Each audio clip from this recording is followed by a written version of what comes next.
Yangi tuqqan ayollarni 3-4 oylab diyeta qilishi bu to'g'ri hisoblanmaydi. Ayollarimiz ko'pchiligi o'ylaydi, men har xil narsalar yesam, bolamning qornidan bo'ladi, bezovtalik bo'ladi deb bular qattiq diyeta qilishadi, lekin bu xato hisoblanadi. Boladagi bezovtalik, qorindan bo'lishlarining katta sababi bu onani vaqtida hojatga chiqmasligi hisoblanadi.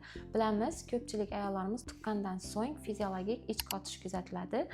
Asosan gastroenterolog bilan maslahatlashib, ich qotishini vaqtida davolansa, boladagi bezovtaliklar ham kamayishi mumkin bo'ladi. Normal holatda chaqaloqlarda 3-4 oylikgacha bezovtalik bo'lishi mumkin hisoblanadi, chunki bola uchun har bir yeyilayotgan ovqatimiz yoki bo'lmasa mevamiz, sabzavotlarimiz bola uchun yangilik hisoblanadi.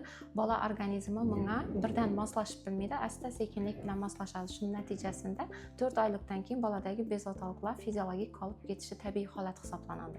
Onalarning eng katta xatosi ichimga mindiribdi deb asosan sariyog', sut ichish hisoblanadi. Ko'pchilik bolalarimiz hozirgi vaqtda sigir sutini yaxshi ko'tara olmaslik natijasida bolalarda bu narsa qaytadan oldingidan ham kuchli bezovtalikni akkalishi sabab bo'lib turibdi. Shuning uchun tavsiyam sut, sariyog'ni sinamasdan gastroenterolog bilan maslahatlashib, boshqa narsalar orqali ichlarini vaqtida keltirishga harakat etish lozim. Agarda sizni bolangizda ya o'zingizda shunday muammo bo'lib turgan bo'lsa, bemalol qabulga yozilib kelishingiz mumkin.